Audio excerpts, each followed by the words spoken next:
You have joined this course because you have an interest in mobile persistent toxic chemicals in general and in PFAS in particular.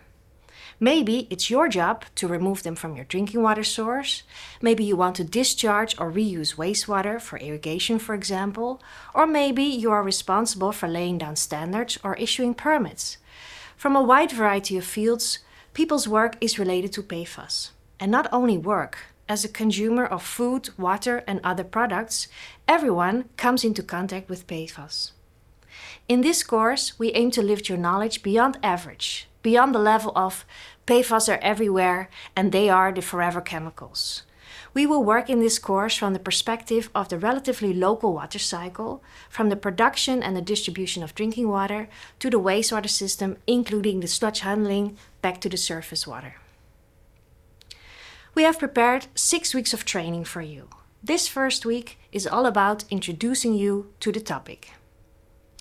In this first week, we will discuss why we are concerned about PFAS. What is the concern exactly? For humans, for the environment, for the water cycle?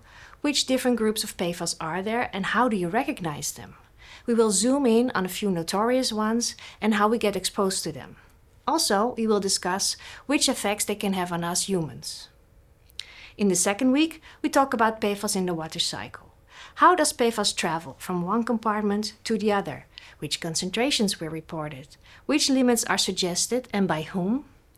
In the video footage, we take you to Barcelona and you will see how our Spanish colleagues Miguel Parreira and Meritxell Minoves master challenging chemicals in their water cycle and how this is related to, for example, rainfall. In week 3, we will dive into the lab. How were the samples that you get from your certified lab actually processed and analyzed? Can we measure all these PFAS compounds precisely and in all types of samples? What does that take? And what does it mean for you setting up an experiment? Our colleague Eelco Pieke takes you through sample processing in the water laboratory in Haarlem. In addition, Harry Besselink will show us how biological detection actually works and how that technology can serve us. Week 4 and 5, we finally get to treat some actual water samples. In these 2 weeks, we make a clear division between techniques that separate the micropollutants from a water source and techniques that focus on destruction of the chemicals. We make this separation because it is easy to forget that separation alone does not mean the problem is really gone. You may have shifted it just to another source. Still, destruction is not easy and typically comes at a much higher cost or a higher CO2 footprint.